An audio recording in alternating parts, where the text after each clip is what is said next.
Hello everybody, and I think it's time we all admitted that we're fed up to the back teeth of this cancel culture that is going on. I'm not just talking about Russell Brand, although I will be talking about him slightly here on YouTube. You have to be a little bit careful in case they take all your money away or don't allow you to be seen. But the cancel culture so far has only affected my Ustream TV by various broadcasters refusing to allow us to spend money on their television platform. GB News, we've had £83,000 worth of advertising on there to try and get you to come along, not only to subscribe and enjoy and laugh like you used to, but to say to everybody, look, you might not want Ustream and you might not want people with opinions, but we do, and we have got opinions here on Ustream. I don't want to get ourselves cancelled because of me gobbing off just for the sake of it.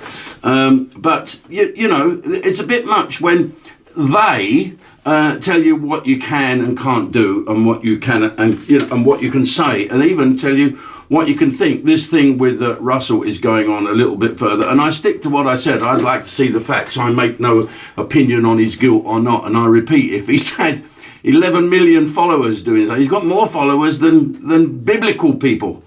If you like him, he's not guilty. If you like him, he's not guilty. If you don't like him, he's guilty. So I went up to someone, what do you think? Oh yeah, he's guilty. Do you know any of the facts? No, but I mean, look at him. Well, you know what I mean. It's absolutely ridiculous, isn't it? And now, shame on it all. My old friend, Dame Caroline Dinage, who's the culture secretary, and very unlike her, I'm sure she's under pressure because she's her own woman, don't you worry about that, and a brilliant politician and minister. She's now writing to YouTube, or apparently, so it says in the papers, whether they are going to take him off their platform.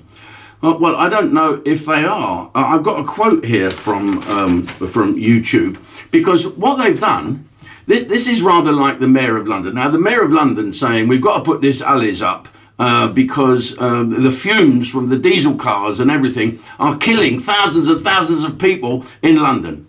But if you paid me £12.50 for every time you come in, it won't really bother me. So that's what a life is worth, £12.50 to that stupid little mayor. Anyway, here's someone who isn't a stupid little mayor, is Caroline Dinage, and she has now asked YouTube what is going on. I don't think ministers should get involved in pure allegations. Do you? If she has some facts, then we should know it, or we should at least hear it from the House of Commons. And Caroline is a friend and a brilliant politician, so I don't know what's going on there. Under pressure, you know, everyone is distancing themselves. You know, Russell Brand has now lost his agent. His agent has ditched him. How much money has that agent earned over the years? And of course the agent had a quote saying, oh well, he's pulled the wool over our eyes. What? Give him the commission back then. If you want to distance yourself, give him back all the commission you earn. That's awful. It's awful. There is a code. That's like your prostitutes grassing you up. What type of world do we live in? This is what YouTube say, because they haven't taken him off the platform. They've just stopped his money. Right, here we go, which is slightly odd. But they have every right to do that, but I just think it's slightly odd, and it doesn't leave YouTube in a great... I love YouTube, don't you? I mean, I watch it all the time. I think it is the way forward. Here we go. A spokesman said, and I can imagine this spokesman, gender and age, if a creator's off-platform behaviour harms our users, employees, or ecosystem, then we take action to protect the community. Well, you haven't. You haven't taken action to protect the community because it's still on there. It can still harm the community. You're just not going to give him the money. I remember this ages ago when I was on Celebrity Big Brother and I fell out with some geezer on there, and he accused me of doing this, that, and whatever, and I said this and that to him. And so the next day they said, we're going to have to ask you to leave Hell's Kitchen, the Hell's Kitchen, because what you said would offend viewers. I said, well, edit it. Pardon? Edit that bit out. If it offends viewers, edit it. If you think it's offensive, you have a right to take it out. Not only did they leave it in, they edited it to make it look more offensive. Well, that's the way television is going. I needed to move on to another thing here, which is slightly disturbing.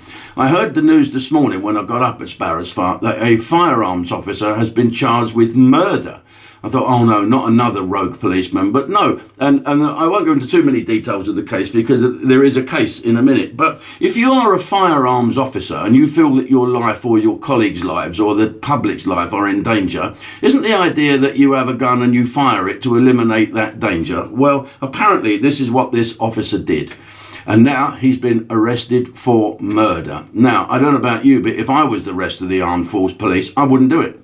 I wouldn't go again. I'd say to the Chief Constable, look, I'm an Armed Forces policeman and all my colleagues are behind me. We're not touching weapons again unless you give us an accessory that we can take with us when we go into conflict or when we go in to arrest someone that is dangerous and a known armed robber. And what is that accessory, please, Inspector? Well, we want to take with us a lawyer. So that's it. You have a split-second decision whether to take that shot. So your lawyer says, go on, you'll be all right. Is that what it is? Is this what the military have to have with them? Do you remember all the accusations of the military shooting people?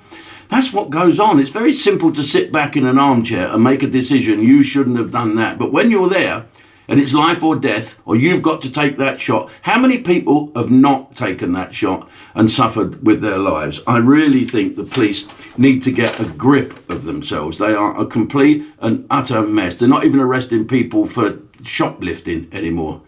The world has gone mad. I'm going to speak to a little bit more about Russell in a minute. I'm also going to speak about King Charles over there in France with little macaroni, and talk about the resurrection of Blair and Starmer together. Talk about the terrible twins. And I'm going to be speaking about HS2 and what is the point of, I'll tell you all about it on Ustream. Come and join up.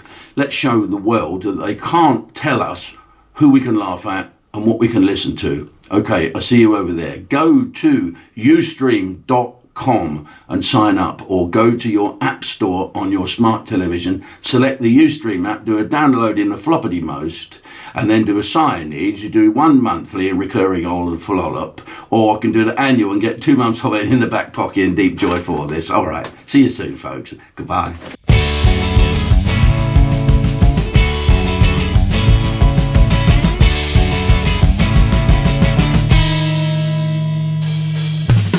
Proper Comedians is back for season 2 with a star-studded lineup. He said, I've had open heart surgery. He said, every time I laugh it hurts. I said, that must be terrible. He said, not so bad when you're on. I bet there's a lot of people thinking f***ing old Paddy from Emmerdale's for some weight on. Go, not funny, you totally ruined my Christmas, COVID, because I've got quite a big family, and incredibly, none of them f***ing got it. You know what I mean? So... Proper comedy, proper laughs, proper comedians. Weekly episodes start Friday the 29th of September, exclusively on Ustream.